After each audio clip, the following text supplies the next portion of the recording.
Right.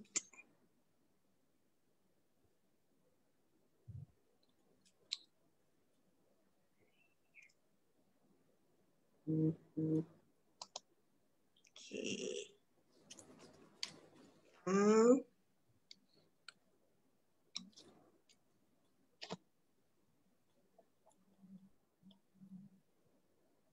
Right. Okay.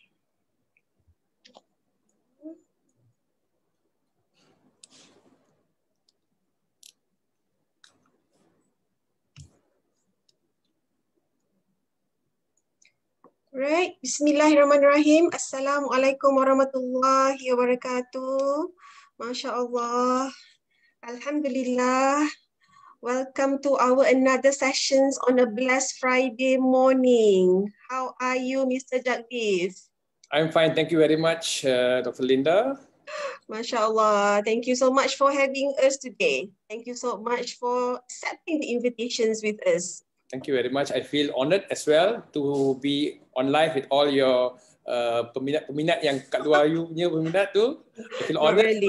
Kata kepada semua orang. Masya Allah, thank you. Yes, this is another section actually, Mr. Jagdish. Yeah, before I make a kind introductions about yourself, let's see who's tuning with us, right? Okay. Let's see siapa yang dah join bersama-sama kita pagi ni. Okay. We are welcoming few of them, insyaAllah. So once we are ready, kita akan start very soon. Don't want to make much delay because Mr. Jagdish is so much excited to share his knowledge, his past experience about the topic. All right. So guys, stay tuned, please. Rules number 1, once you join in, please help me to tekan butang share. Maybe we can do that, please, just for the sake of so that it reach more viewers. Yeah, so do that first. So I don't want to make much delay. Without further ado, after I can see a few more crowds coming in, insyaAllah kita boleh start very soon. All right. So we have Faridato. Hi, thank you for tuning in. Hi, Karen. Hi, Nur Shafiza. And hi, Shafika. So again, I'm really thankful to them that they would very again tunggu about this topic. Ramai yang PMI, even our fellow friends, our fellow colleagues, dia nak tak sabar saya nak tunggu. Alright, so I think it's about time. Kita ada 3 minutes past 11 already. I would love to make some introductions, a very short introductions to our speaker today, also our guest speaker today, this morning, to Mr. Jagdish Singh. He is actually an experienced pharmacist for the past 35 years. MashaAllah, by professions, he's a pharmacist, right? But what he's doing now today, you have to wait. Okay, so that's more reason to wait. So it's actually his passions into this nutraceutical food and talking about good food, good diet, good nutrition, good formulations of nutraceuticals, and making him very much so passionate and skilled in coaching nutraceuticals again and health food. Right? I don't want to elaborate much further. We just want to hear from him sebenarnya. Okay? So allow me, before I hand over to you, allow me to say a few more hey, hi to our viewers, actually. Azamila, thank you.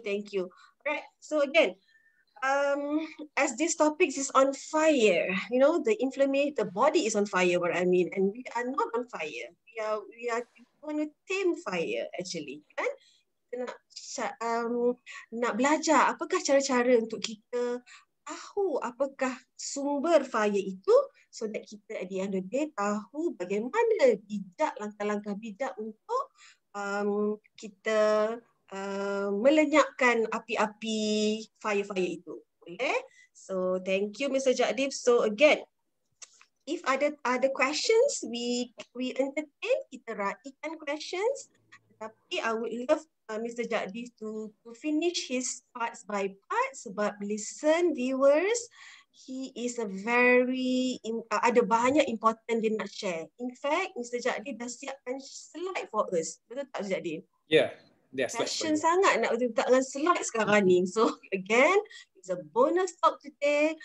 Kalau ada questions, this time I will read insyaAllah. Yeah? So thank you and good morning to everyone. Awesome morning, Alhamdulillah. Alright, Mr. Jadid. Alright, so my first questions to you. What actually this word of this inflammations is all about? What do we need to know about this important buzzword of inflammations? Over to you. Okay, thank you very much, Dr. Linda. Salam sejahtera to all our listeners, and I'm very, very happy to be here with all of you all. I akan cuba cakap dengan bahasa Melayu. I heard that a lot of your listeners are Malay, but I try to speak Malay. Although for the last 20 years, I've been only speaking in English. Lama tak cakap dengan bahasa Melayu dah. Okay, so macam ni, inflammationnya, perkataan inflammation ni ataupun dalam bahasa Melayu dia perkataannya radang ataupun keradangan. Okay, so that's the Malay word. Now, inflammation comes from the word flame. Flame maknanya fire. Okay, so now I will go through some of the slides to explain to you a little bit more about what I'm talking about, because I think sometimes a picture may say 1,000 words. Okay, so I agree. Faham lebih cepat lagi. Yeah. So let me just share these slides with you. Okay, so inflammation, your body is on fire. Semua nampak Please. Okay. Komen, maybe kita komen bagi timing sekejap. Viewers komen nampak tak slides ya? Yeah. That's why I said nampak tak slide tu? Semua orang?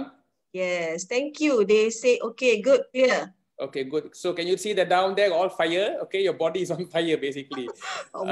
In fact, inflammation has now been linked to almost all chronic diseases. So I'll explain to you what it is all about. But before that, I will want to do a disclaimer. The views expressed here are based on my personal research. It may not necessarily be in line with the current norms of practice. So I would suggest that if you have any problems, you must seek your doctor's advice. Okay, ataupun your nutritionist, dietitian, saya ni pharmacist. Tapi saya akan bagi you petua-petua macam mana ni, macam mana tu. Tapi for further information, please seek your doctor. Don't use my information to treat yourself. Okay, itu saja saya punya disclaimer. I hear you. So, Mr. Jadif, I pun ada disclaimer. I nak cakap tadi.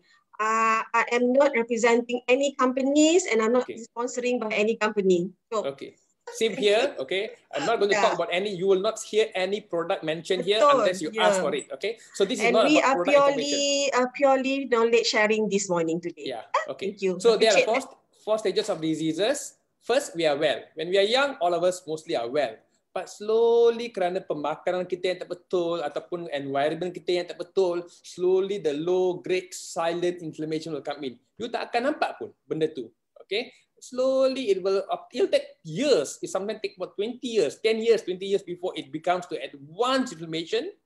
And then by the age of 40, 45 barulah you nampak ketara-ketara gejala-gejala diseases yang akan datang. Tapi benda-benda ni mula dah start dah mula sebenarnya you lahir lagi, benda ni dah pun start dah. Basically pemakanan dan environment kita yang kita tinggal. So this is what is known today as epigenetics and epigenome. Genome means the genomic and also nutrigenomics. Okay, so epigenomic and nutrigenomic. These are food and environment. Okay, that causes all this problem. Now, I have to explain to you here. Dia inflammation ni ada dua macam. Sekarang ni kita dalam wabak pandemic COVID ni. Okay, pandemic COVID ni is actually acute. Dia datang secara very fast, and it goes off also very fast. Tiba-tiba So that's acute. So acute macam allergic reaction, chemical irritant. Kalau terkena berbatu ke apa ke, you bengkak sikit, itu is acute. Trauma, injury, burns, kalau terbakar kulit kita, itu pun acute juga. Okay. Tapi yang saya nak cakap hari ni bukan acute. Yang saya nak cakap ni chronic. Chronic diseases, inflammation macam cardiovascular disease, neurological disease, disease yang penuaan macam stroke, macam dementia, autoimmune disease macam arthritis, cancer, lupus, fibromyalgia yang berkenaan dengan kita punya muscle, chronic fatigue syndrome, selalu rasa lesu-lesu. Ini semuanya ada kena-mengena dengan chronic inflammation. So I hope you understand, pada pendengar, acute lain, chronic lain. Yang saya akan bincang hari ini ialah chronic. Okay. Now chronic pun dia ada macam-macam gejala-gejala yang boleh menyebabkan kronik. Okay? So in fact, kalau kita tengok Time Magazine, dah lama ya Time Magazine cakap ni, the secret killer, the surprising link between inflammation and heart attack. Kalau orang cakap heart attack, heart disease, selalunya kita punya pemikiran kita pergi pada kolesterol. Tapi actually sebelum kolesterol datang, the inflammation already set in. Cancer, Alzheimer's. So this is something that reported in 2004 Time Magazine. So benda ni memang kita dah tahu lama je. Okay? Slowly baru orang ramai faham pasal keradangan inflammation ni. Okay? Let me just bypass this. Actually, inflammation ni, it is a body punya normal reaction. Reaction untuk apa? Kalau katakan ada bakteria masuk, ada virus masuk, ataupun bahan-bahan yang body tak boleh guna, kita punya body sendiri akan merangsangkan keradangan atau merangsangkan inflammation. So it's a normal body punya reaction untuk keluarkan atau menyahkan bahan-bahan yang tak perlu untuk body kita. Tetapi kerana pemakanan kita yang tak betul, kerana environment kita yang tak betul, ini keradangan ni lama-lama menjadi macam kronik. Okay? Pasal kita tak jaga pemakanan yang kita makan tu macam memang tak betul, so radangan will continuously grow. Okay, that is what I'm talking about, chronic. Now, actually as I said just now, dia Peter Libby. Peter Libby ni bukan orang biasa, dia daripada Harvard Medical School. Dia dah lama cerita pasal inflammation atau inflammatory ni berkaitan dengan heart disease. Dia kata, previously considered a cholesterol storage disease, we currently view arteriosclerosis atau yang kita punya saluran darah kita akan jadi pembendakan yang berlaku tu sebagai an inflammatory disorder. Dah since 2005 dah kita dah tahu bahawa it is an inflammatory disorder. So heart disease is an inflammation disease. Okay, kolesterol hanya satu bahan saja sana tu, tapi inflammation is going on all the while. Okay, so I hope you understand. Inflammation ni, as I said just now, bukan saja heart disease, banyak disease. Semua tengok tu kat sana. Even weight gain, kegemukan kita is actually caused by inflammation. Pemakanan, inflammation, weight gain. Okay? Joint pain, kita punya rheumatoid arthritis ke, semua pain-pain yang ada kat dalam sendi-sendi kita, itu pun inflamasi juga. Okay? Memory, loss and cognitive decline, dementia, nyanyuk, actually is all inflammation kat dalam kita punya brain. Okay? So skin aging, wrinkles, kita punya ni, semuanya berkaitan dengan inflammation. In fact, for the people who are aging, there's a new term. Dia kata inflammaging. Okay, bukan inflammation, inflammaging. So inilah sebab-sebab. So here hari ni akan cerita, actually there are two ways. Either I cerita macam mana nak cause anti-inflammatory, tapi kalau anti-inflammatory banyak food yang kita boleh guna untuk anti-inflammatory. Tapi saya rasa hari ni saya akan bincang pasal apa pemakanan kita yang boleh menyebabkan inflamasi, so that we can try to avoid that kind of food. So that is my approach ataupun my modus operandi hari ni. Okay. Okay. Dengar tu. Okay. Hold it there, Mr. Jadi. Very good. Masya Allah. You see, kalau I bagi Mr. Jadi cakap, as we said, semalam, as we discuss, 3 hari 3 malam, dia tak habis. That's all I have to say. He is very good, as I said. Mr. Jadi ni, he is a real giver. Dia tak akan stop. Orang bagi sikit, dia bagi banyak. That's what I'm trying to say. As I say, I'm not going to disturb you, but the informations on the konsep inflammation tu kena faham dulu. Betul tak, Mr. Jadi? Kena faham dulu tau. So orang tak nak faham ni. Inflammation, so kan inflame, bukan dia keradangan, tapi bukan meradang tau. Bukan meradang. But it's actually macam api dalam sekam. Macam tu lah Mr. Jadi. Ada peribahasa api dan sekam kan? Betul, nampak tak sekam, nampak api tu. Alright? So itu dia. So, over to you. Tadi I tengah cakap tentang perkataan inflammation tu. Inflammation datangnya daripada perkataan flame. Flame maknanya fire. Okay. Fire kita boleh control. Okay, it is uncontrolled, control. Memang as I say as now, inflammation keradangan memang satu usaha badan untuk menyahkan bahan-bahan toksik daripada badan kita. as long as it's under control, it's very good. So inflammation bukan kata benda yang tak betul. Tak bagus. Tak bagus. Memang inflammation is important for the body. Kita ada kita punya rangsangan inflammation. Macam white blood cell tu akan pergi tangkap macam polis lah, tangkap orang jahat-jahat ni main masuk dalam kita punya badan tu. So it is very good. Tetapi bila is uncontrolled, macam rumah terbakar habis lah, hangus semua. That is what is going on. And this goes on, dia macam below the radar tau. Dia you tak akan nampak benda ni. Dia slowly dia akan itu macam slowly masuk dalam advanced stage. Mula-mula silent, tak nampak. So silent, chronic, lepas tu advanced, baru you dapat gejala-gejala, baru you nampak benda tu. It takes about 20 years, 30 years to develop this. So my issue to you is, if we can catch it earlier, 30 tahun dulu kita boleh tahu benda ni akan berlaku, kita boleh mengelakkan perkara-perkara ni berlaku. As simple as that. So I want to tell you today, apa yang benda-benda yang boleh menyebabkan perkara ni berlaku. Kalau kita tak jaga, akan jadi uncontrollable inflammation. Akan bakar lah kita punya badan sampai hangus. Okay, itu saja. Now, so what are the potential sources of inflammation? Okay. Hold it there. Okay, thank you. So itulah dia, Mr. Jadif, itulah the definitions of inflammation. I think our viewers clearly understands, because Mr. Jadif ni cakap Melayu memang pandai, seriously, you know. Tapi dia cakap je, dia cakap je dalam bahasa English, dia cakap, tapi his DM memang super bagus punya. So congratulations, you did it very well. Viewers boleh faham konsep ni. The next question is actually, what are the sources? Tahu tak? Apakah potential inflammations that we should know, aware, kita sebarkan, wawarkan kepada viewers, and so that bila kita tahu apa dia risiko-risiko, risk factor yang around us, especially around us, tahu tak? Berada di sekeliling kita, and with that, Mr. Jadif akan bongkarkan lagi rahsia kenapa source of inflammation is important. Over to you, Mr. Jadif. Okay.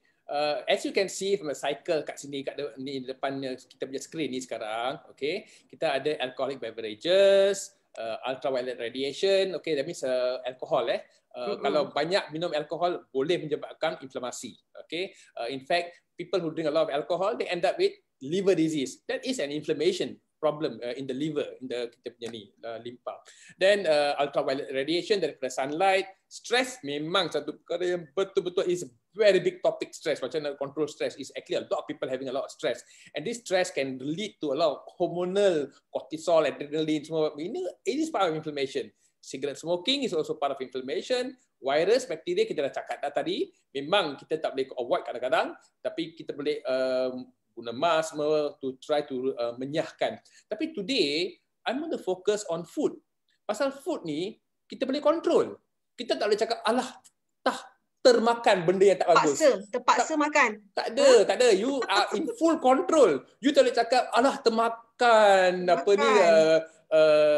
donat tu. Memang donat tak bagus, tapi kita termakan. Tak boleh cakap macam you have got full control over you punya pemakanan tu. Yes. So this is what I'm going to talk to you. And number one, top on the list, of course, the other one is environmental pollution. Kita tak boleh control, kita hanya boleh cakap, government, please control your inflammation. Itu kita tak boleh control banyak lah kan. Yeah. Okay, so number one is sugar. Okay, chop. Okay, Mr. Jadif, what you trying to say? Mr. Jadif nak fokus on of all the tadi inflammatory issues, the factors, kita nak zoom into food je. Betul tak? Betul. Apakah 3 hari ni kita dah discuss malam, Mr. Jadif kata kita lagi banyak. As I said, 3 hari 3 malam kita ambil kelas hari ni. So for the manfaat hari ni, Mr. Jadif akan share 3 dulu. Iaitu first 3. Sugar, what's the right cooking oil, and next is the refined grains. What about gluten? What about all those? Kita akan bagi 3 dulu. So insyaAllah, stay tuned. Makin hangat, makin on fire. You know, our viewers makin bersemangat, Mr. Jadif. Semua cakap thank you, namaste, Mr. Jadif. You are the best. Oh, Masya Allah. Yes.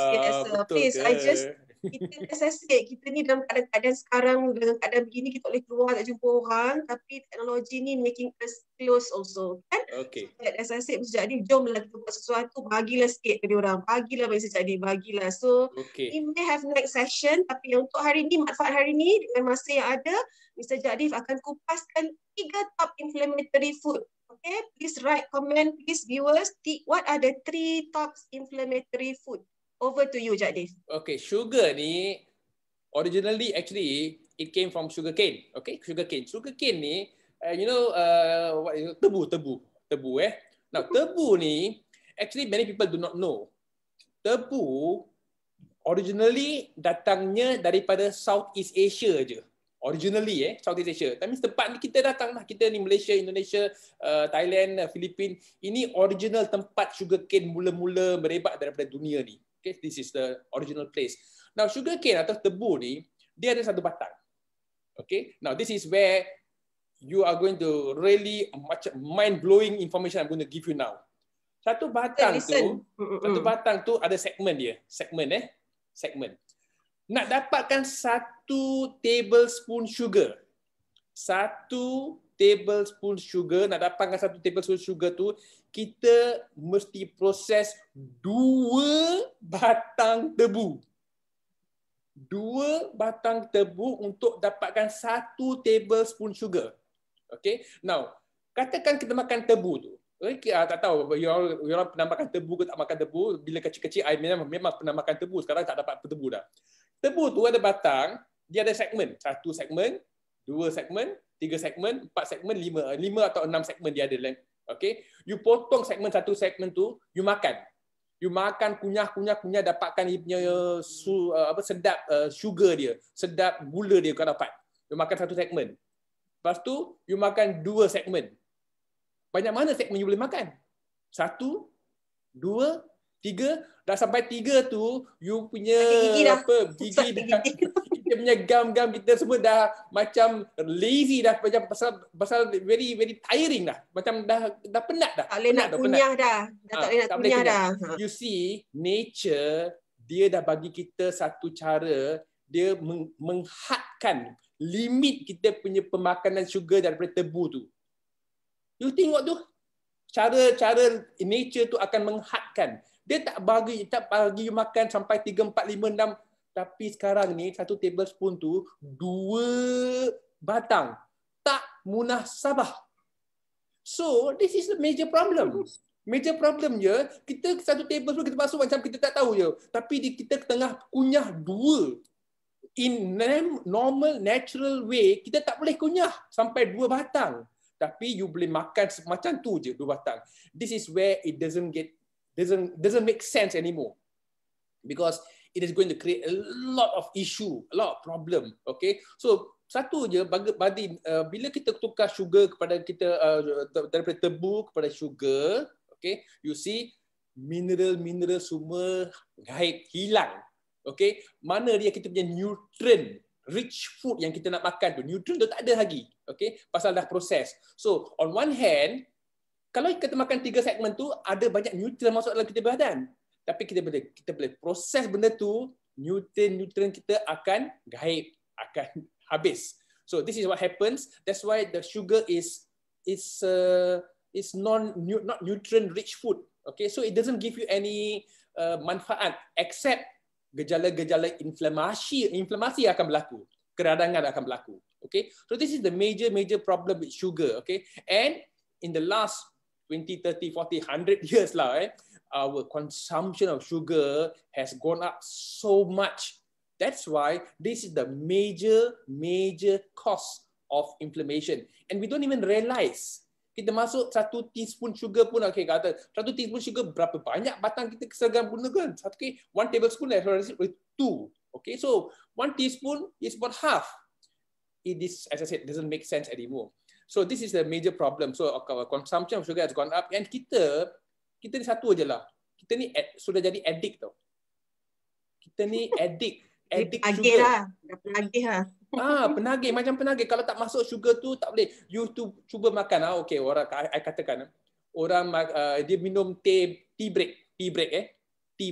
tengah hari pukul 4 dia makan tea break. Okay, kalau nak minum teh, okay, try to drink tea without sugar. Or try to drink tea without sugar and milk. Teh kosong. Tak sedap. Dia tak sedap. So actually, you're not having a tea break. You're having a sugar break. Because you only a sugar can go in, only then you drink the sugar. So it's a sugar break, not a tea break. I'm telling you, it's not sugar break.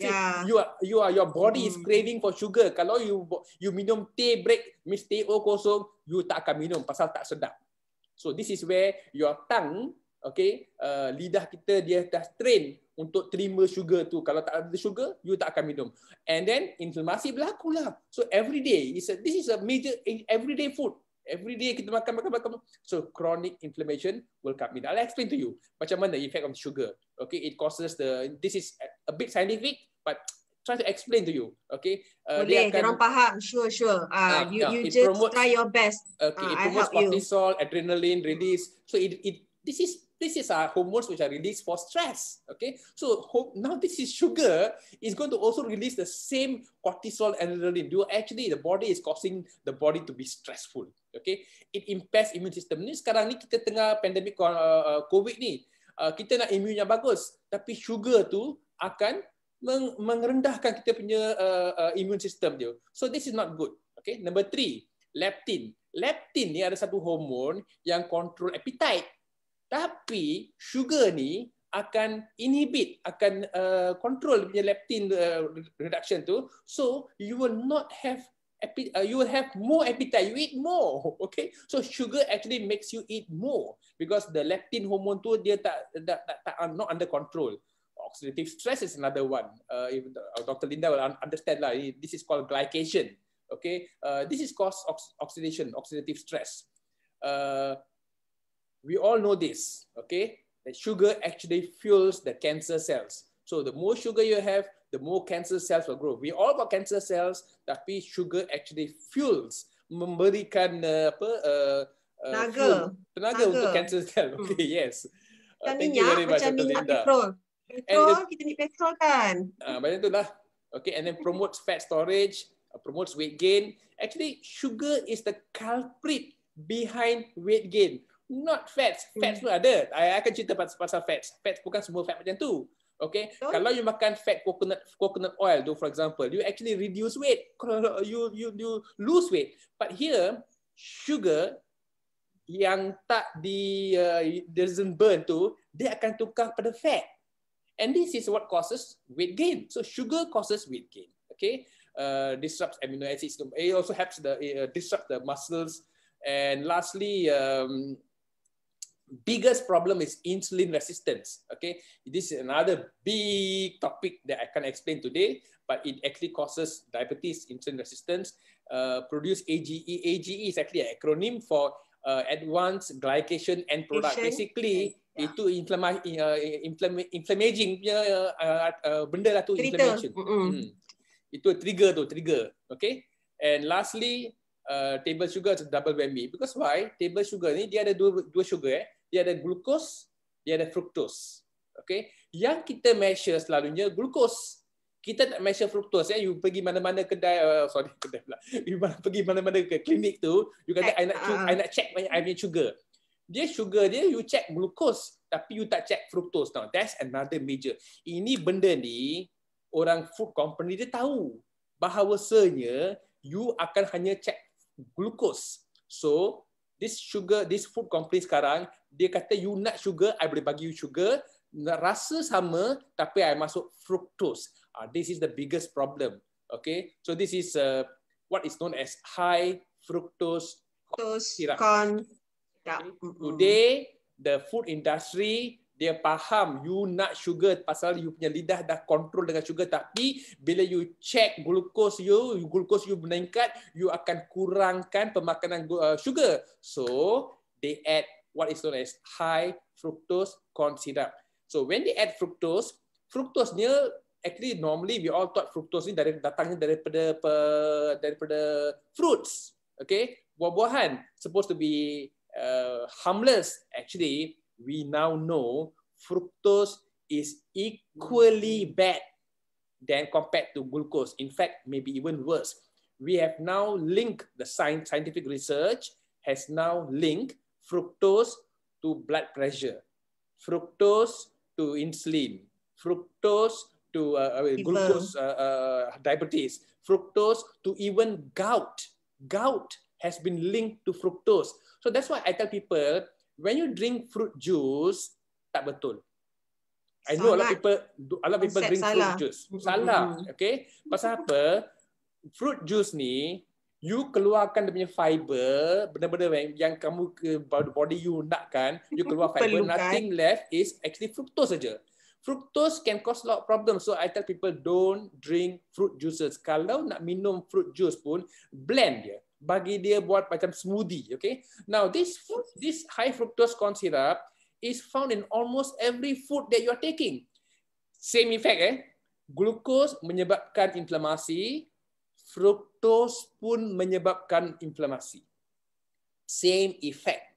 And today, high fructose corn syrup is found in almost all food. Bread, biscuit, ice cream, jams, jellies, ketchup, salad, soda, soup. Diorang semua sudah masuk high fructose corn syrup. Tapi bila check you punya glucose, normal. You suka hati you punya glucose normal. Tetapi fructose sedang meningkat. Kita tak check fructose kita. In fact, there are now devices to check fructose, but it's not commonly done. Okay, so this is a major problem because why? Efek sugar atau glucose dengan efek fructose sama. Inflamasi atau radangan, and we don't even realize this. This is one of the reason Dr. Robert Lustig, there's one scientist who actually he's an endocrinologist who said that today children are becoming fat because they are drinking the bottle packet drink tu banyak fructose kat dalam tu. That's why the children are becoming fatter and fatter. Tapi check glucose, okay. This is going to be a major problem. Okay, and you find this. You tengok next time. You tengok dia punya label tu. Aku akan jumpa high fructose corn syrup. Okay, so you be careful with high fructose corn syrup tu. Dia kata no sugar added, tapi dia added high fructose corn syrup. Ataupun dia kata no sugar added lah. Sugar tu maknanya table sugar. Memang dia tak masuk table sugar, dia masuk high fructose corn syrup. Itu bukan table sugar nama dia. Tapi sugar juga. Okay. Nah, pasal apa dia suka guna fructose? Sweeter, you feel even better. Okay, senang nak masuk dalam kita punya food blending, longer shelf life, dia tak akan rosak, and it's cheaper, lagi murah daripada sugar. That's why they use easy to get. Yeah. Okay. So this is the major problem. Let me just bypass all this. Okay. Okay, I'm going to go to the next one. But before that, this is what happens to fructose. Fructose can also lead to obesity, kegemukan. Malaysia ni dapat hadiah. Malaysia boleh.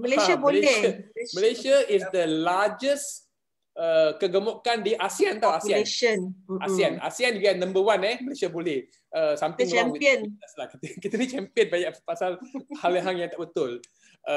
Secondly is insulin resistance, and thirdly is triglyceride. As I said now, glucose atau fructose boleh tukar jadi triglyceride, boleh tukar jadi fats, and these fats can be dangerous. Okay, so this is part 1. Okay, before I go to part 2.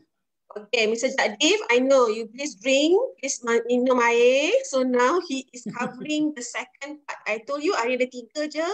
In view of time, I know ada yang nak pergi viewers yang nak pergi sembahyang Jumaat, Mr. Jadif. So again, tak apa, kita akan habis on time insyaAllah. Okay, so basically, apa kita habis kalau ada a good response from viewers yang nak stay on, no worry, because this is a recorded also, you all boleh tengok in our wall later if those you need to go, right? Tapi as I said, Mr. Jadif dah habiskan the first topic, the first main major factor. The second one is the right cooking oil.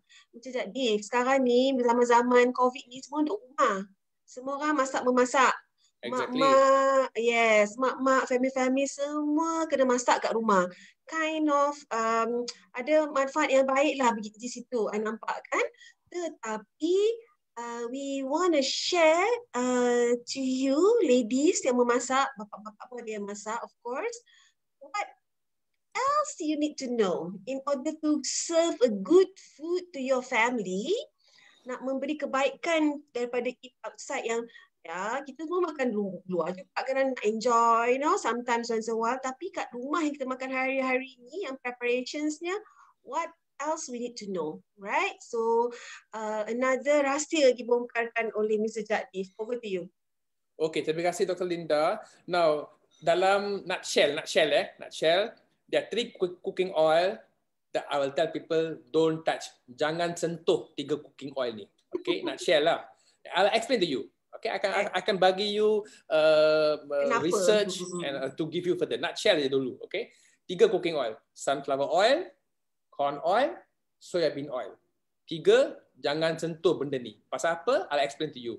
Yang boleh sentuh, kita punya palm oil, not too bad, ataupun back to nature, coconut oil. The best actually cooking oil is coconut oil. Orang Melayu dah lama guna coconut oil. Orang cakap, oh coconut oil tak bagus. I dah cakap lama dah. Kalau coconut oil tak bagus, kalau coconut oil memang memudaratkan kesihatan kita atau coconut oil boleh menyebabkan penyakit jantung, lama Melayu dah pupus dalam dunia ni. Kau sabar sampai hati. Simple. Kesian Melayu pupus dalam dunia. Tak ada, tak boleh. Okay, Melayu mesti hidup. So, which means the coconut oil did not pupus Melayu. They were all very healthy. Until corn oil datang, soybean oil, baru penyakit-penyakit itu telah memudaratkan kesihatan kita. So, let me explain to you. Okay? Please. Now, kita ni datangnya daripada hunter-gatherer. Hunter-gatherer masa dulu, dia orang tak pernah guna cooking oil. Okay? Okay, hunter-gatherers. Now, kalau kita guna kita punya nenek moyang kita, kalau guna pun dia guna mungkin coconut oil saja. Okay? Dia tak ada guna coconut cooking oil yang kita sekarang gunakan. Pasal cooking oil yang kita guna ni macam soya bean oil, sunflower oil, corn oil, ni semua kena proses. Okay, kalau you nak kena proses, macam mana nak keluarkan cooking oil daripada sunflower seed oil? You know sunflower seed oil, dia sunflower tu, okay, ada seed tu, dia keluarkan. You kena guna proses-proses yang betul-betul canggih lah nak keluarkan oil. Masa dulu tak ada macam tu, tapi coconut oil we can remove out dengan tak payah at home pun kita boleh guna. Okay, now tapi sekarang kita sudah jadi supermarket gatherers. Dia punya cooking oil semuanya datang daripada supermarket. Now, kalau I tanya, macam mana you choose cooking oil? Dia mula-mula dia kata, I tengok jenama. Okay, dia tengok jenama. Oh, jenama ni selalu advertise, mungkin bagus. Ataupun dia tengok color. Ada orang tengok color. Color gelap-gelap tu, dia kata, tak bagus. Dia nak guna macam light, macam soya light tu. Okay, dia kata, oh, ni bagus. Okay, gelap tak bagus. Ada orang dia pilih cooking oil tu ikut harga dia. Harga lagi mahal maknanya lagi bagus. Okay? Actually semua ni tak betul. Sebenarnya cara yang betul kamu nak pilih kita punya cooking oil tu kena tengok label nutrisi. Tapi I tanya, you tahu baca tak? Ramai kata tak tahu baca. Tapi Ministry of Health cakap mesti ada label baru boleh jual. Tapi label tu orang tak tahu baca. Dia tengok polyunsaturated, dia tengok monounsaturated, apa hal benda ni? Tak tahu. Okay? So I'm going to teach you something very, very simple hari ni. Simple aja. Okay? Now, I know this is very, very busy slide of mine lah. Okay? You tengok ni, banyak-banyak cooking oil ni. Canola oil, sunflower oil, flaxseed oil, sunflower, corn oil, olive oil atau minyak zaitun, soya bean, peanut, groundnut oil, cotton oil, lard, palm oil, semua ada kat sini. Okay, satu je nak tanya. Dia cakap ni minyak sayur-sayuran. Okay, pernah dengar minyak sayur-sayuran? Saya nak tanya satu soalan. Mana dia sayur dia? Mana dia sayur? Tak ada sayur pun. Okay? Dia bukan minyak sayur-sayuran. Dia minyak daripada seed ataupun corn. Corn is a grain. Okay? Dia tak ada sayur. Okay? So this is a misnomer lah dalam bahasa Inggeris dia cakap misnomer. Tak betul. Perkataan yang digunakan untuk describe tu tak betul. Okay. I nak fokus you punya eyes apa je you side tu pada ni, yang warna biru ni, biru tu. Betul? Okay. This warna biru ni is linoleic acid. Okay, linoleic acid. Dia ni omega 6. Okay, omega 6. Kalau kita tengok cooking oil yang selalu orang lama, orang nenek moyang kita guna, for example coconut oil tu, you tengok omega 6 dia 2% saja. Kalau butter fat, orang India guna butter fat 3% saja. Okay, kalau palm oil 10% saja. Okay, lard, orang Indochina, China dia guna lard oil atau minyak babi is 9%. Okay, olive oil pun okay juga 9%. Okay, this is roughly the amount of omega 6 yang kita sepatutnya ada dalam kita punya food. Tapi kalau you tengok sunflower oil tu 71%, corn oil 57%, soya bean oil 54%. Kalau kita compare je coconut oil ni atau minyak kelapa ni dengan sunflower oil ni ada 35 kali ganda omega 6 compared to coconut oil. 35 kali. Okey. Sekarang you dah tahu cooking oil ni ada omega 6 ataupun linoleic acid. Okey, so sekarang you akan pandai bila tengok ni label tu, kalau ada banyak linoleic acid jangan beli. Okey, pasal apa? Pasal apa? Okey, we go to the next slide. Kita ni omega 3 banyak orang faham omega 3 pasal dia datangnya daripada fish oil ataupun minyak ikan atau pati ikan. Kita punya ratio must be 1:1. Maximum pun 1:4. That means omega 3 mesti ada satu bahagian, omega 6 should be 4. Maximum 1:4. Ni ori lah, 1:1. Can go up to 1:4. Tetapi kerana pemakanan kita yang sudah berubah, okay, hari ini the ratio has gone 1:10, 1:20, okay, sampai ada culture, ada pemakanan terlalu banyak makan sunflower oil dengan corn oil dengan soya bean oil ni, ratio dia sudah gone lopsided sebagai 1 sampai 30, 40. Now this is where the problem is. You know why? Omega 6 ni dia boleh trigger inflamasi. Itu dia. Yes, back to fire. Omega 6 boleh trigger inflamasi dalam kita punya badan.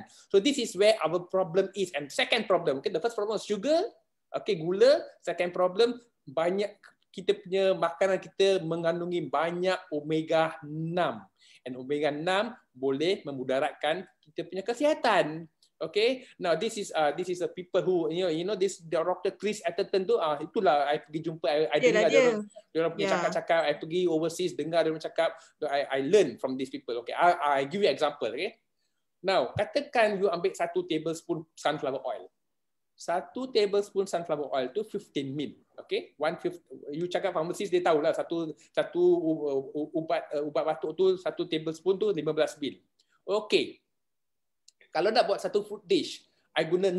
1, 2, actually ramai orang just pour je. Dia tuang je. Maksudnya nak masak lah ni, nak cerita nak masak letak banyak minyak. Okay. Exactly. Okay. So kita guna I dalam I punya calculation ni, I guna 6 tablespoon 6. Actually so 6 kali 6. Very little as I say as now, banyak orang kita tuang je. Lebih daripada 6. So I guna 6 je. Okay. 6 kali 15 90. Okay. Katakan kita buat 3 dishes. Okay. 3 dishes kita makan untuk lunch dengan dinner. Okay, so 90 kali dengan 3, 270 ml. So kita guna 270 ml of cooking oil yang ada sunflower oil ni yang banyakkan omega 6. Okay, katakan dalam satu family tu ada 6 orang makan. Datuk satu, mungkin mak bapak, 2 adik dengan satu maybe servant ke. Okay, 6 orang. Okay, so katakan 6 orang makan. 6 orang makan, kalau tu 270 divide dengan 6, seorang dah makan 45 mil. Okay, I assume lah semua kita makan macam sampai pinggan tu licin. Okay. Now, apa makna 45 mil? Kita nak tanya, simple 45 mil macam apa dia 45 mil? Now, kalau kita pergi farmasi, Kalau kita pergi beli, say for example, fish oil ke ataupun evening primrose oil tu, satu kapsul tu 1 mil. Satu kapsul 1 mil. So, 45 mil maknanya kamu makan equivalent 45 kapsul. Itu omega 6 yang mana 70% linoleic acid atau daripada sunflower oil tu tadi is actually omega 6. You faham tak benda ni sekarang? Banyaknya kamu makan omega 6, omega 6 yang masuk dalam kita jual badan tu lama kelamaan akan trigger inflamasi. Okay? So, tadi I cakap ratio dia 1:1 lah, katakan 1:1. 1:1. So kalau nak balance 1:1, you kena makan 45 kapsul omega 3 fish oil setiap hari. Tak masuk akal. Tapi 45 kapsul omega 6 you makan. Itu mana masuk akal juga? Tak masuk akal juga. Tapi you makan. You tak tahu benda ni tengah berlaku. So this is a major problem that we are having today. So that's why I said, nutshell, jangan sentuh sunflower oil, jangan sentuh corn oil, jangan sentuh omega sunflower dengan corn and soybean. Okay. Now, this is the lady I learned from. Okay, ini bukan orang biasa, orang hebat ni, the founder of the. Tahun berapa ni? Muda lagi ni. Tahun berapa ni? This was in 2003, something like 16, 17 years ago. Okay, let me tell you this. Chicken ni today you bagi dia dedak.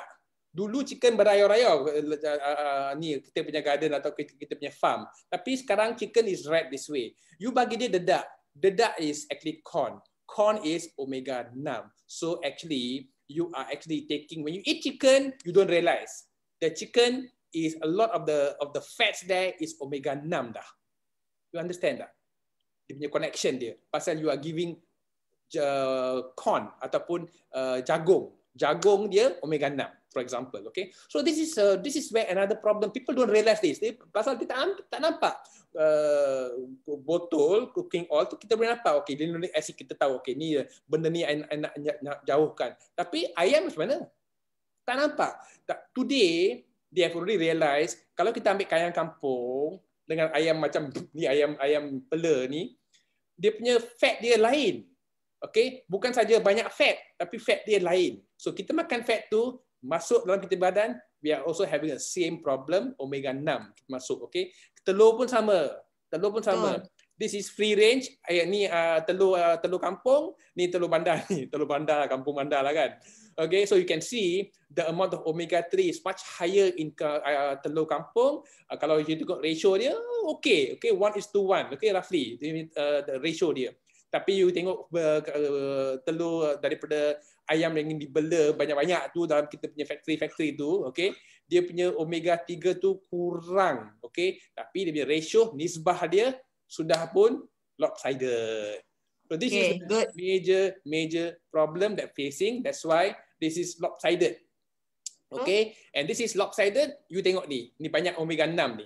Omega 6, so you sekarang mesti tahu kalau the food is made of omega 6, kita tak tahu kalau kita beli kat tempat-tempat restoran tu dia guna cooking oil apa, and this is omega 6. So you must membanyakkan lagi pemakanan omega 3. Okay, so omega 3 is anti-inflammatory, omega 6 dalam perlebihan lah, kalau ada lebih dalam kita punya pemakanan tu dia jadi pro-inflammatory. So this is point number 2. Dah habis dah? Yeah. Cop, thank you. Very detailed and comprehensive, and I guess semua mesti clear and crystal clear about what Mr. Jagdi was trying to say. Okay, Mr. Jagdi, Cop, kita entertain few questions. I think dah makin hangat ni, diorang banyak tanya soalan, Mr. Jagdi. Okay, so kita raikan some questions lah. Ya? Mr. Jagdi, saturated fat okay ke untuk kita ambil dalam kuantiti yang tinggi? Okay, itu satu. Jawab dululah. Kuantiti apa tu? Saturated fat okay ke untuk kita ambil dalam kuantiti yang tinggi, right? Okay. Second one, satu-satulah jawab. Okay. Point number 1, as I say now, all fats. bukan kata makanan pun. Kalau you minum banyak air pun orang ada, there have been 4 cases of people drinking water boleh dah mati tau. Okay, so anything in excess is always bad. Anything in excess. Even I cook all my food with coconut oil ataupun minyak ni kelapa, tapi I guna very little. Okay, you have to be very moderate, very little. You nak goreng sikit aja, lepas tu you guna air, lepas tu you boleh masak, no problem. You nak actually the fats is added to give the wangi dia. Okay, so I suka actually wangi minyak kelapa tu. Wangi dia sedap. Okay, you tengok makanan orang Thai, okay, dia punya pemakanan dia memang sedap wangi dia. Pasal kita dah biasa dengan pemakanan daripada minyak kelapa. Okay, that's all you need. Little bit cukup dia. So yes, the answer is no. Too much of saturated fat is bad for you. Okay, little bit is fine. Yeah. Second questions. How about olive oil for cooking? Okay, olive oil. This is a very funny thing. Olive oil kalau grade dia rendah, okay, dia punya heating point tu is okay. Tapi kebanyakan cooking olive oil dia punya grade tinggi. Kita guna macam what it is kita guna perkataan tu yang high grade punya olive oil tu, that one is not good for cooking, so it is good for salad is very dressing. Good. Okay, dressing is very good, tapi for cooking not very good because it is also changes to other compounds, okay, which is not good. Okay, so olive oil not supposed to be used for cooking. For dressing it's okay. Yeah, thank you. All right. So good, great. So now we have round yang ketiga, iaitu okay, this is another huge topic that we're trying to say about what about refined grains. Yeah, kita okay. Semua, I don't know whether I have time or not. Another eye opener juga lah ya. So okay. Ramai yang dah tahu tapi kita nak get the okay. Let me start with gandum first. Let me start with gandum. Dulu hunter gatherers ni actually betul-betul kalau cakap betul-betul hunter gatherers ni masa tu bila tak ada api there was no fire, dia orang tak pernah makan gandum. Orang purba ni dia orang tak pernah makan nasi. Pasal apa? Nasi dengan gandum tak boleh makan tanpa gunakan fire, tanpa gunakan api. You kena masak gandum dengan rice. So orang purba kala tak pernah makan nasi dengan gandum. I'm talking about 10,000 years and above. Sebelum 10,000 tahun dulu, okay?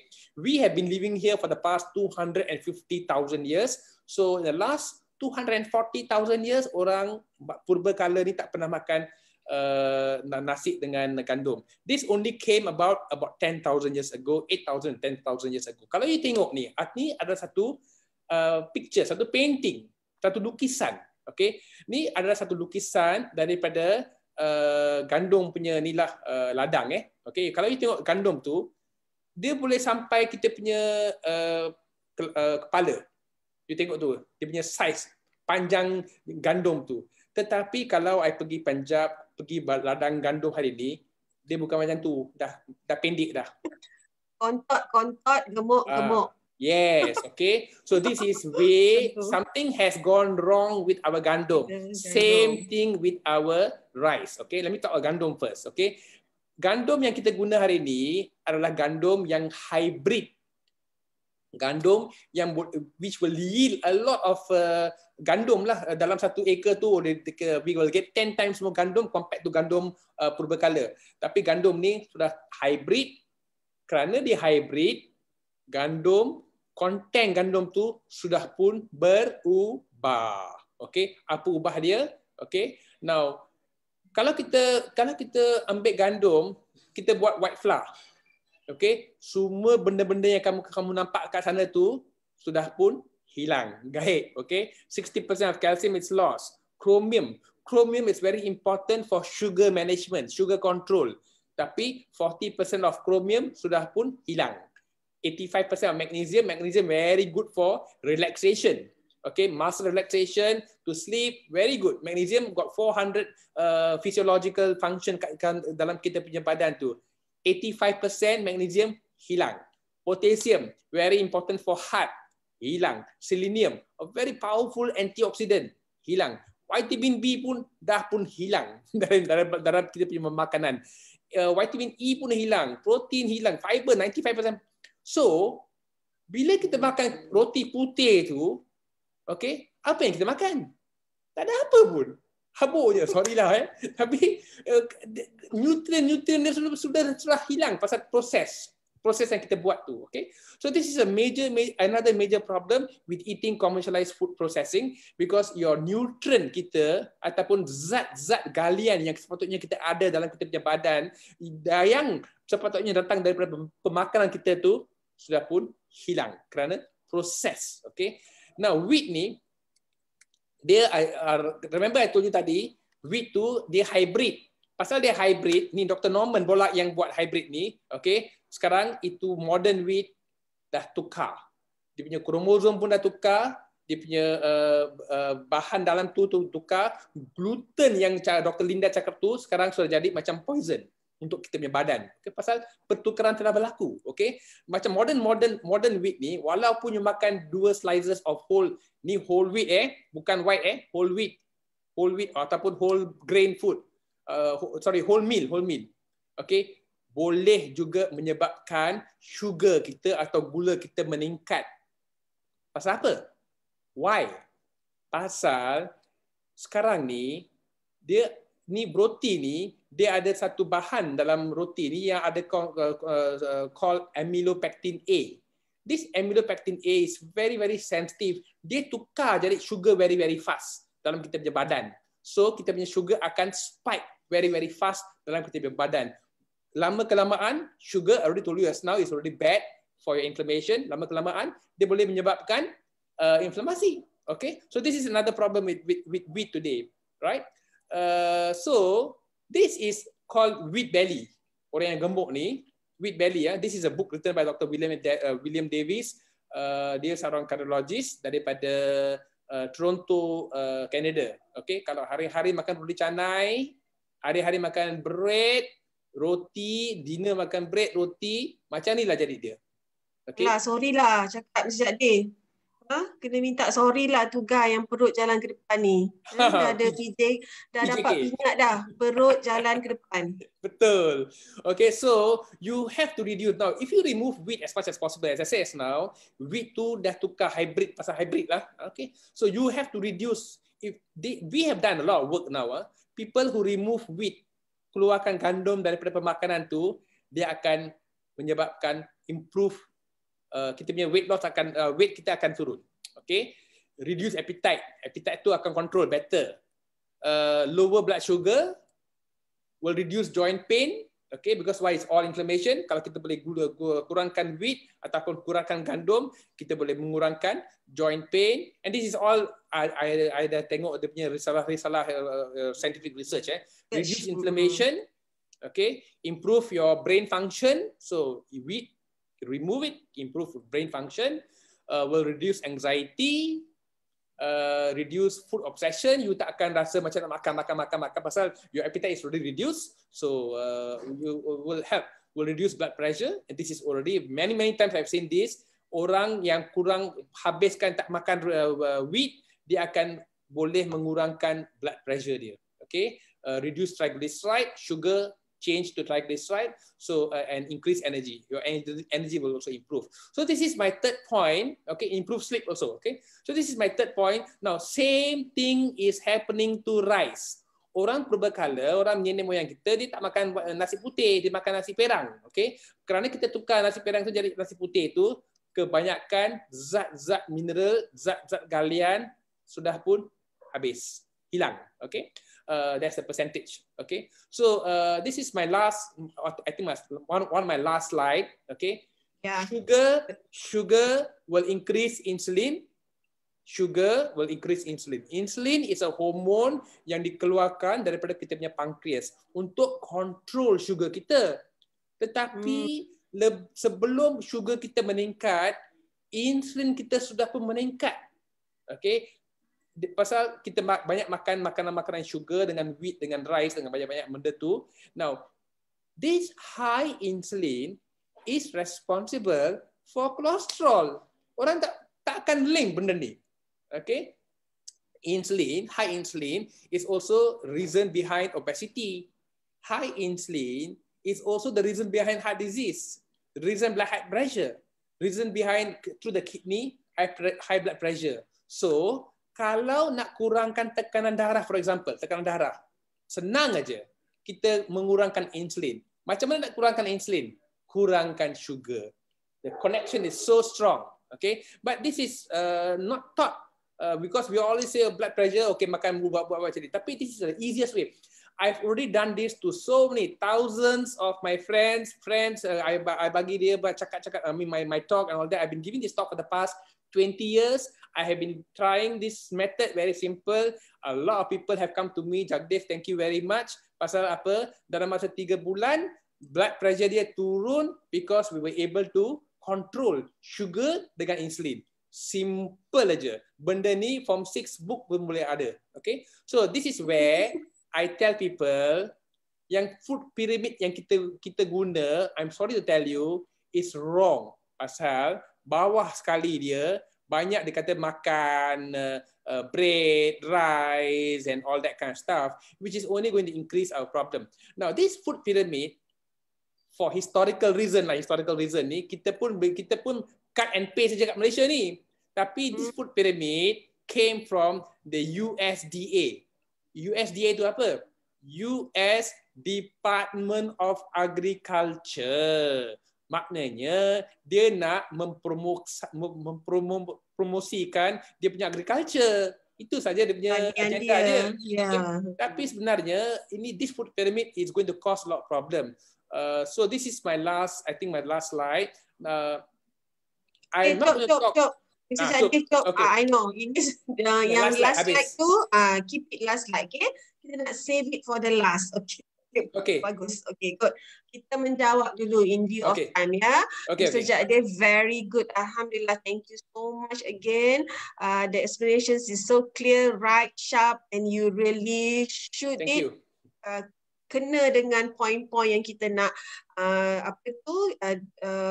jelaskan dan fahamkan kepada viewers. Okay, kita untuk manfaat bersama kita entertain raikan beberapa question dulu. Tak banyak, sikit je lagi. Okay, ada di komen sikit mengatakan potassium untuk apa yang Mr. Jagdev boleh ulang. I mean let me explain that lah. Mr. Jagdev pun tahu sebenarnya potassium tu Mr. Salahuddin, brother Salahuddin, is actually macam mineral dalam badan lah potassium ni. Okay? Potassium ni diperlukan untuk regulate blood liquid, blood pressure dalam badan, right? So mungkin ini yang maksud Mr. Salahuddin menanyakan yang pasal yang semua tadi kita punya proses food tu kita panggil roti tu dah hilang segala-galanya potassium juga, you know? On top of other things, mineral B's as what Mr. Jagdev was explaining, potassium juga hilang. Okay, there's another comment, tak perlu darah tinggi ke doktor, buang je tepung, ya. That's why I said disclaimer. Please go and visit your doctor. Disclaimer ada cakap dah, okay? Please cakap awal. Yeah.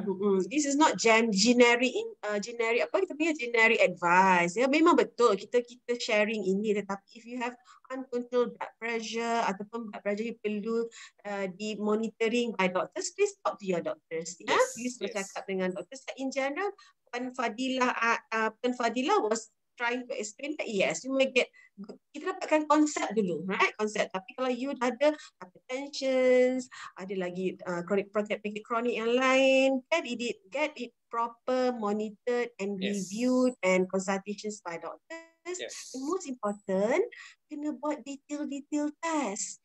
I love to explain or elaborate a little bit more on what Mr. Jagdev was the second last slide tadi. He was talking about insulin. Well, viewers, first and foremost, tanya diri anda sendiri. How many of you know your insulin level? Correct. Come on, please. I mean, for the sake of discussions today, okay, boleh? So I know viewers, ramai yang dah tahu, of course, yang mana dah tahu. Siapa yang tahu insulin level, angkat tangan. Ya? So memang, what we trying to say in regards ratio-nya yang public, tak tahu insulin level dia Mr. Jagdev. They only know their fasting blood sugar. Yes. What they prick dekat ujung jari tu. Right? What Yes. they prick inside, I mean, pergi kat farmasi. Mesti tadi kan farmasi, dia tak praktis farmasi dah sekarang. It's kind of, it's not- Actually, I probably was probably the first person who did an insulin test something like 15 years ago. In fact, the Uzubillah. Look at that. Gripples yang apa tu, Yang tak yang ada company lab tu, lagi tu. company tu dia kata, Baru. pasal apa kau buat? I say, I dah tahu insulin is something that goes up 10 years, 6 to 8 years before your glucose Before become dapat glucose. diabetes. Yes. So nampak Dr. tak? Dr. Linda can do your insulin test for you. So this is what we trying to say, ask yourself, tanya yourself, yang medical check-up you buat setiap tahun tu, that every year yang Mr. Jadi trying to say, he has done this insulin test from ambil darah bukan ke hujung-hujung jari tu, more than 15 years ago. At that point of time, I belum belajar lagi functional medicine ni. Seriously, I baru merangkak tu. I knew into this functional medicines about all these hormones, and because insulin is a hormone dalam badan kan, so it is your own body hormone yang dikeluarkan daripada pancreas tadi. So I baru nak pergi belajar 12 to 13 years ago, and he oh come on, dah pergi menyerah diri kat lab, dah tolong nak buat insulin level saya. Please, you know, yes. something like that we I mean, the moral of the story, kita nak move on. Apa action yang kita ada? What's options? What the power of action yang kita perlu buat? Right? In regards to the important slide of what he's telling about the insulin tadi. Okay, thank you so much. Ada yang comment, I have no idea about my insulin level. Don't be sad. Don't be sad. You are smart women, anda ialah insan-insan yang hebat Allah bagi hari ini untuk mendengar sedikit perkongsian daripada kami. Get yourself tested, alright? So ada banyak lagi lah insulin level berapa. I mean, do your test first. We do the consultations for you. Usually it should be low optimum. Okay, ini another question, Mr. Jadi. Dah lah buat level insulin, lepas tu dia tengok lab range tu, suka hati. Melompat cakap, normal lah, I normal range. My dear viewers, normal range dia tu sangat huge. Sangat besar dia punya julat dia. Yes. Kita nak optimum. Itu second talk. Nanti separate talk kita boleh cerita. Just answering benefit ramai yang ada yang bertanya, insulin level berapa range. Ya, tak apa. Kita nak optimum level. And then ada lagi yang mahu bertanya, laksa, bihun, mi, kuih tiaw, also tepung kan? Dia dah masuk dalam satu kali. Mi tepung lah. Jadi you jawab lah. This is a major problem lah. Pasal apa? Kita nak tukar kita punya makanan bukan senang. So you have to reduce. You have to reduce as much as possible. In my next talks, I'll tell you the other strategi dia, okay? Macam mana kita nak boleh mengurangkan keradangan ataupun inflammation. So in my next talks, maybe in the future, I'll tell you what are the strategies that we can take. But basically, have more vegetables, fruits. Take this kind of foods more than your carbs, your refined carbs. Okay. Got it. Okay, good. Alhamdulillah. We are coming almost we exceed 1 hour already. I know Mr. Jadif, I know you want to stay on. I mean, viewers pun bersemangat lagi ni, bertanya lagi more questions. I mean, untuk in view of time, untuk manfaat untuk tengah hari ini, last Friday ni, I need maybe next maybe 5 minutes or so kan, untuk Mr. Jadi round up kan his talk, and maybe what's your other comment and what's your take home message to all the viewers. Over to you, Mr. Jadi. Okay, terima kasih ya Dr. Linda. Okay, I'm very sorry. My biggest problem is banyak information yang di-share tu sampai masa suntuk, terlalu suntuk. Normally this talk can run for 3 hours. Okay. Normally 3 hours 3 hours. Now basically today I just spoke about 3 factors saja. Sugar, cooking oil dengan refined carbohydrates. If you can remove sugar, and sugar comes in many form so you kena pandai buangkan sugar. Sugar yang mungkin you nak makan tu, kalau nak makan pun mungkin honey boleh ataupun stevia boleh. Betul. Okay, stevia and honey is probably the better one. There are a lot of alternative sugar tu, macam sweetener tu, please Itu pun chemical juga. Kalau boleh, kurangkan. Okay, number one.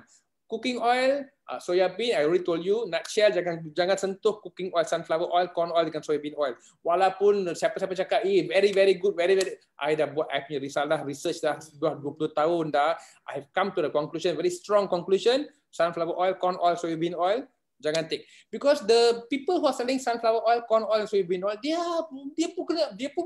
pun berpropaganda, oh ni bagus. So you have to be very, very careful. Okay. At the end of the day, I'm here to trigger you saja. Trigger, you ambil yang jernih, buang yang keruh. Itu saja. Okay.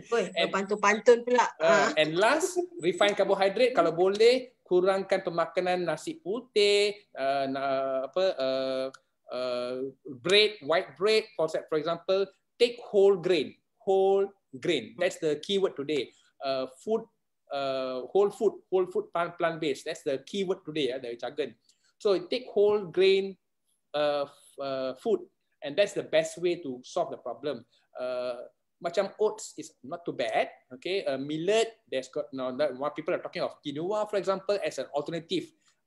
Tapi bukan kata rice tak betul, rice okay, tapi dia sudah as I say, it's not hybrid. So go back to the perang, nasi perang, brown rice. That would be another alternative. So this is and my low nutshell GI lah. Ya, mesti dia mungkin low GI. tambah bagi dia sakit sikit kan. Yang low GI, yang parboil tu sebab ada argument kita orang Malaysia nak kena makan nasi juga. Betul. Nenek kita dulu semua makan nasi, tapi kita bukan makan kuantiti yang banyak lah. I think the moral of the story kan. Kalau satu tapak tangan tu, your tapak tangan is sama dengan tapak tangan I. So maksudnya sikit lah. And then kalau boleh, is always on the lower GI punya rice. Boleh? Okay. So one last thing. I've got, this is only 3. I got 9. So this is the first talk, and maybe another time I'll talk to you about the blue zone. Okay, this is very interesting about blue zone. I think Dr. Linda will know about blue zone. Okay, so this is something very, very interesting. Maybe another time, masa lain. Boleh. Yes. Okay. Sekiranya Mr. Jadif sudi Stadium Shah Alam Dr. Linda tadahkan in Shah Alam. Wow. Okay, so again, stay tuned. All the viewers, insyaAllah, kalau ada kesempatan lagi, kalau Tuan Jadif memang sudi berkongsi dengan kita cakap about the topic of the blue zone ni. So yang last slide tadi ada nak share tak? Itu dah last tak? Dah habis dah. Habis dah tu. No, I got one. Okay, wait. Bagilah sikit. I know you want to give more. Give more. Tu je, last one. I know. This is my last slide. Thank you dah. This is an anti-inflammatory food. Okay, yes. many anti-inflammatory food, spices, fruits. Now we will talk about this later. Okay, there are many things that we can talk about. But this was my last slide I want to tell you. Because at the end of the day, we all are becoming older and older. Tapi this is a very interesting gambar raja tu. Dalam gambar raja, walaupun kita jadi old dah, tapi dalam kita punya hati tu always stay young. Thank you very much. Yes. Thank you so much. Apa yang nampak tadi tu, gambar raja tu, aging is of course kita semua aging. Tapi feeling old is very much so is your choice, you know. Yes. Feeling old tu, jangan feel old. No, aging is, yes, we all aging. Tapi how to do it, how we go. How young are you, Mr. Jadif? If you don't mind, share your, how young are you to the viewers? I'm going to be 60 years old in 2 years time. You get him. 60 years old in 1.5 years time. Yeah. You know, so I mean, to be frank, he's so energetic, he's so mindful, he's so focused, he can still, his memory is still good. Well, yeah, I know with the current situation, kita semua aktif kan, duduk kat rumah je, we're not walking so much, activity kita terbatas physically, but I think we should learn from these people, alright? I'm of course I'm still young. Okay, I have to say that lah. I'm still young sejak Div, ya. So called you. My father is 72. Macam tu, kan? So you are like in between, like my big brother lah, kind of. So to be frank, kita ada long way to go. My mother is 82. Look at that, you know, ada jin yang panjang umur dalam jin you, in the family gene. It's not about the genetic.